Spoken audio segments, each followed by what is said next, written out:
శ్రీమాత్రే నమః. 131వ శ్లోకం. అష్టమూర్తిరజా జైత్రీ లోకయాత్ర విధాయిని ఏకాకిని భూమరూపా నిద్వైతాద్వైతవర్జిత. అష్టమూర్తి, అష్ట అంటే 8, మూర్తి అంటే మూర్తులను కలిగి ఉన్నటువంటిది, 8 మూర్తులను కలిగి ఉన్నటువంటిది అని ఈ నామం యొక్క అర్థం అన్నమాట. దేవి పరమాత్మ స్వరూపురాలని ముందు నామాలయందు మనం చెప్పుకున్నాము. అలాగే సంఖ్యాపరమైనటువంటి నామములు కూడా దేవి యొక్క సహస్రనామములందు కలవు. ఈ నామమందు దేవిని 8 సంఖ్య అందు ఉండునట్టి స్వరూపురాలుగా లేదా 8 స్వరూపములు కలిగి ఉన్నదిగా గ్రహించవచ్చు.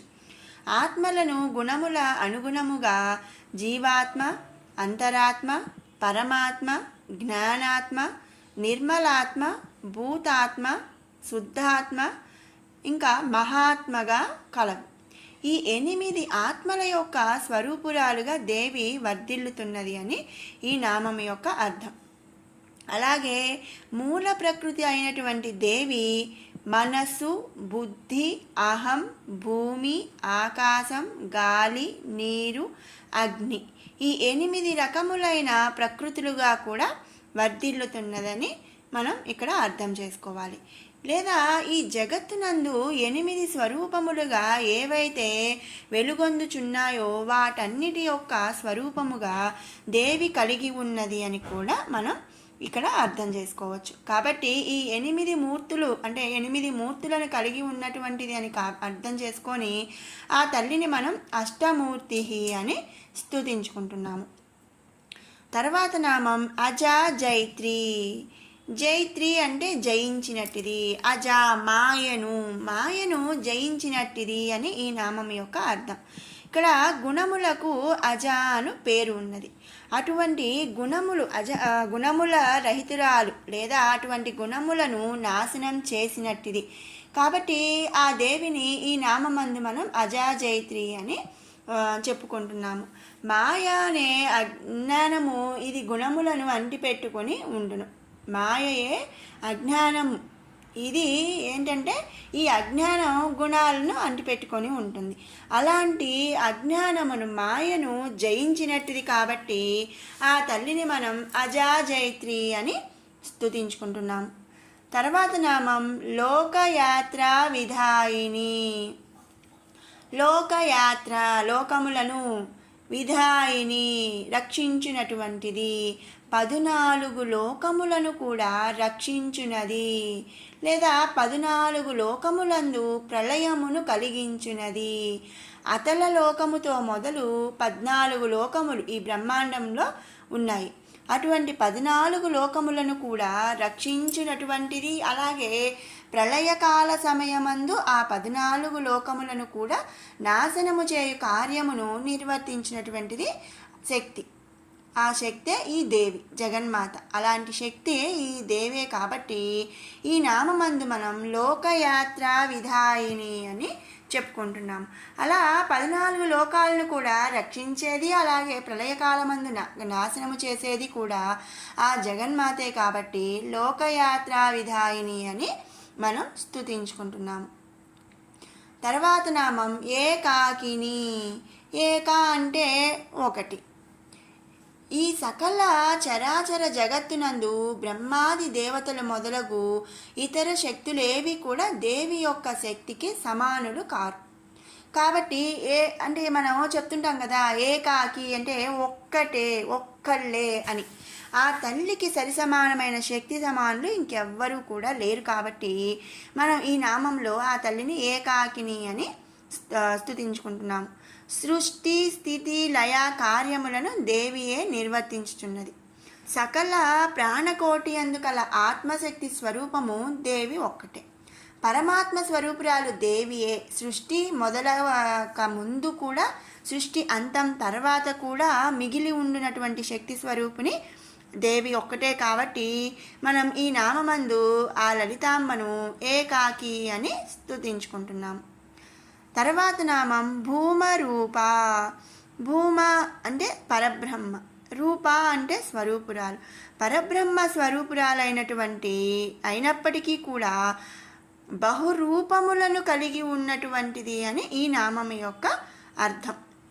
ఇక్కడ భూమ అంటే బహురూపాలు, అంటే చాలా రూపాలు. అద్వితీయమైనటువంటి స్వరూపమును దేవి కలిగి ఉన్నప్పటికీ కూడా బహురూపములను కలిగి ఉన్నట్టిది. మనం ఇంతకు ముందు నామాల్లో చెప్పుకున్నాం కదా, సర్వం ఆ తల్లే, సకలం కూడా ఆ తల్లి వ్యాపించి ఉంది. ప్రతిదీ కూడా అంటే శివుడు శివతత్వం కలిగి ఉంది, బ్రహ్మతత్వం కలిగి ఉంది, ఇలా ప్రతి తత్వము కూడా ఆ తల్లి కలిగి ఉంది. అలాగే శ్రీచక్రంలో ఉన్న అంటే మన షట్చక్రాల్లో ఆ తల్లి కొలువైంది. ప్రతి రూపంతో కూడా మనం ఆ తల్లిని పోల్చుకున్నాము. కాబట్టి ఏంటంటే చెప్పడానికి పరబ్రహ్మ స్వరూపురాలే అయినప్పటికీ కూడా బహురూపాలు కలిగి ఉన్నది అనే అర్థంతో మనం ఆ తల్లిని భూమరూప అని స్తుతించుకుంటున్నాం. తర్వాత నామం నిర్ద్వైత, ద్వైతరహితురాలు. దేవి నిత్యమైనటువంటి పరబ్రహ్మ స్వరూపురాలు, నాశన రహితురాలు కాబట్టి ద్వైత భావన లేనట్టిదనమాట. కాబట్టి ఆ తల్లిని మనం నిర్ద్వైత అని స్తుతించుకుంటున్నాం. తర్వాత నామం ద్వైతవర్జిత, ఎల్లప్పుడూ ద్వైత భావన లేనట్టిది. అంటే మనం మనుషులు అనుకోండి, ఒక టైంలో మనం మంచిగా ఉండొచ్చు, కానీ ఒక టైంలో స్వార్థం లేదా క్రూరత్వం ఇలా ఏదో అంటే మనిషి అనేది మారిపోతూ ఉంటారు. కానీ ఆ తల్లి ఏంటంటే ఎల్లప్పుడూ కూడా ద్వైత భావన లేనట్టిది అని ఈ నామం యొక్క అర్థం అన్నమాట. నిత్యమైనటువంటి దేవి ఒకప్పుడు ద్వైత భావనకు లోనగుట, మరొకసారి లోనగకుండట అన్నది లేనే లేదు. ఎల్లప్పుడూ కూడా ఆ భావన, ద్వైత భావనను విసర్జించినటువంటిది ఆ తల్లి. కాబట్టి మనం ఈ నామంలో ద్వైతవర్జిత అని స్తుతించుకుంటున్నాం. 132వ శ్లోకం. అన్నదా వసుధా వృద్ధ బ్రహ్మాత్మైక స్వరూపిణి బృహతి బ్రాహ్మణి బ్రాహ్మీ బ్రహ్మానంద బలిప్రియా. అన్నదా జీవులకు ఆహారమును సమకూర్చున్నది, లేదా ఈ సమస్త జగత్తునందు కల ప్రాణకోటికి కూడా అన్నమును ప్రసాదించినట్టిది అని ఈ నామం యొక్క అర్థం. అలా అంటే సకల జీవులకు కూడా ఆహారమును సమకూర్చున్నది కాబట్టి ఆ తల్లిని మనం అన్నదా అని స్తుతించుకుంటున్నాము. తర్వాత నామం వసుధ, సంపదను ఇచ్చినట్టిది. తనను మనస వాచ కర్మణ త్రికరణ శుద్ధిగా కొలుచు భక్తులకు కొంగు బంగారమై సంపదలను ఇచ్చినట్టు శక్తి స్వరూపిణి ఆ జగన్మాత. కాబట్టి ఆ తల్లిని మనం వసుధ అని స్తుతించుకుంటున్నాము. తర్వాత నామం వృద్ధ, వృద్ధాప్యమును పొందినట్టిది. ఇక్కడ మనం దేవిని వృద్ధురాలిగా పోల్చుటలో అర్థం ఏంటంటే ఈ సకల జగత్తందు కూడా దేవియే ముందుగా ఉంది అని మనం ఇంతకు ముందు నామాల్లో చెప్పుకున్నాం. త్రిమూర్తుల కంటే, ముక్కోటి దేవతల కంటే కూడా ఆమె ముందు ఉన్నది అని మనం చెప్పుకున్నాం. ఆ భావంతో ఇక్కడ ఏంటంటే ఆ జగన్మాతను వృద్ధురాలిగా చెప్పుకుంటూ వృద్ధ అని స్తుతించుకుంటున్నాం. తర్వాత నామం బ్రహ్మాత్మయైక స్వరూపిణి. ఆత్మజ్ఞానము చేత జీవాత్మ పరమాత్మ అందు ఐక్యతను పొందుటే తన నిజస్వరూపముగా కలిగినటువంటి శక్తి స్వరూపిణి అని ఈ నామం యొక్క అర్థం అన్నమాట. కాబట్టి ఆ తల్లిని బ్రహ్మాత్మ్యైక స్వరూపిణి అని స్తుతించుకుంటున్నాము. తర్వాత నామం బృహతి, అన్నిటికంటే కూడా ఉత్తమమైనటువంటిది అని అర్థం. ఈ సకల జగత్తునందు ఏవైతే ఉత్తమమైనవి ఉన్నాయో వాటన్నిటికంటే కూడా ఉత్తమమైనటువంటి శక్తి ఈ తల్లి లలితామాత. కాబట్టి ఆ లలితామాతని మనం బృహతి అని స్తుతించుకుంటున్నాం. అంటే మనం చెప్తుంటాం కదండి, అన్నిట్లో కూడా అన్ని చోట్ల కూడా నెంబర్ 1 ఉంటారు. కానీ ఆ అన్ని నెంబర్ 1 అంటే ఉత్తమమైన వాటిల్లో కూడా మళ్ళీ ఇంకా హై పొజిషన్లో ఉన్నదనేది ఉంటాయి కదా, జనరల్గా మనం చూస్తూ ఉంటాము, వింటూ ఉంటాము. అలా ఈ సకల జగత్తులో ఉత్తమమైనవి చాలా ఉన్నాయి, కానీ వాటన్నిటిలో కూడా ఉత్తమమైనటువంటిది ఆ తల్లి. కాబట్టి ఆ తల్లిని మనం బృహతి అని స్తుతించుకుంటున్నాం. ఇక తర్వాత నామం బ్రాహ్మణి. బ్రాహ్మణ స్త్రీ స్వరూపురాలు అని ఈ నామం యొక్క అర్థం అన్నమాట. పరమశివుడు బ్రాహ్మణ జాతివాడు కనుక అతని యొక్క భార్య అని కూడా ఈ నామంలో మనం అర్థాన్ని గ్రహించవచ్చు. కాబట్టి ఆ తల్లిని మనం బ్రాహ్మణి అని స్తుతించుకుంటున్నాము. తర్వాత నామం బ్రాహ్మి. బ్రాహ్మి అంటే జ్ఞానస్వరూపిణి. ఈ నామంలో శ్రీదేవి అవిద్య అంటే అజ్ఞానము రహితురాలు అని తెలుపుచున్నది. అంటే ఆ తల్లి అజ్ఞానముని విడిచిపెట్టేసింది కాబట్టి జ్ఞానస్వరూపురాలని, ఆ జ్ఞానస్వరూపిణి కాబట్టి బ్రాహ్మి అని మనం స్తుతించుకుంటున్నాము. తర్వాత నామం బ్రహ్మానంద. బ్రహ్మానంద స్వరూపురాలు. జీవాత్మ పరమాత్మలో ఐక్యమైనప్పుడు పొందే ఆనందాన్ని బ్రహ్మానందం అని అంటాం. ఆ బ్రహ్మము నిర్గుణ సంపన్నమైనటువంటి ఆనంద స్వరూపం. అటువంటి స్వరూపమే ఆ దేవి. కాబట్టి ఆ దేవిని మనం బ్రహ్మానంద అని స్తుతించుకుంటున్నాం. తర్వాత నామం బలిప్రియా.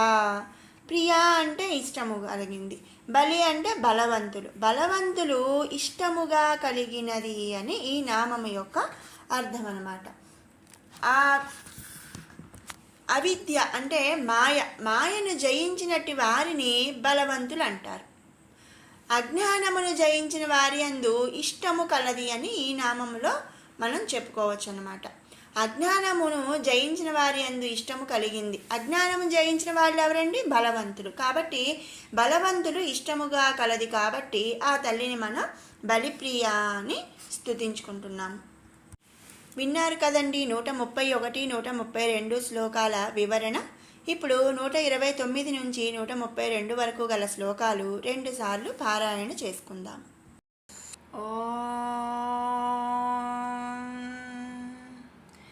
ధ్యానం అరుణాం కరుణాతరంగితాక్షీం ధృతపాశాంకుశపుష్పబాణచాపాం అణిమాధిభిరావృతాం మయూకైః అహమిత్యేవ విభావయే భవానీం.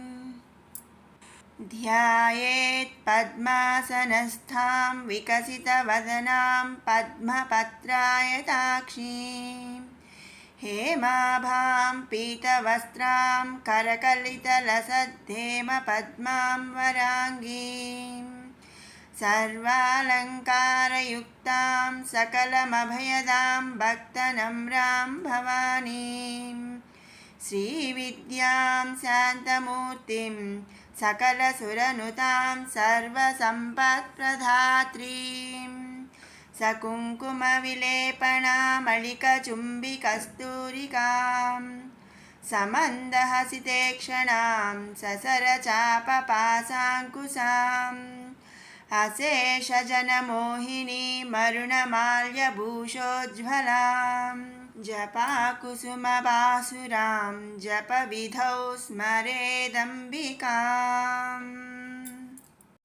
అదృశ్యాదృశ్యరహితా విఘ్నత్రివేద్యవర్జితా యోగినీ యోగదా యోగ్యా యోగానందా యుగంధరా ఇచ్ఛాశక్తి జ్ఞానశక్తి క్రియాశక్తి స్వరూపిణి సర్వాధారా సుప్రతిష్ఠా సదసద్రూపధారిణి అష్టమూర్తిరజా జైత్రీ లోకయాత్రా విధాయిని ఏకాకిని భూమరూపా నిద్వైతాద్వైతవర్జితా అన్నదా వసుధా వృద్ధా బ్రహ్మాత్మ్యైక స్వరూపిణి బృహతి బ్రాహ్మణి బ్రాహ్మీ బ్రహ్మానంద బలిప్రియా.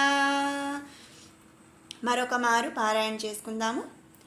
అదృశ్యాదృశ్యరహితా విఘ్నత్రివేద్యవర్జితా యోగినీ యోగదా యోగ్యా యోగానందా యుగంధరా ఇచ్ఛాశక్తి జ్ఞానశక్తి క్రియాశక్తి స్వరూపిణి సర్వాధారా సుప్రతిష్ఠా సదసద్రూపధారిణి అష్టమూర్తిరజా జైత్రీ లోకయాత్రా విధాయిని ఏకాకిని భూమరూపా నిద్వైతాద్వైతవర్జితా అన్నదా వసుధా వృద్ధా బ్రహ్మాత్మ్యైక స్వరూపిణి బృహతి బ్రాహ్మణి బ్రాహ్మి బ్రహ్మానందబలిప్రియా. ఓం శ్రీమాత్రే నమః.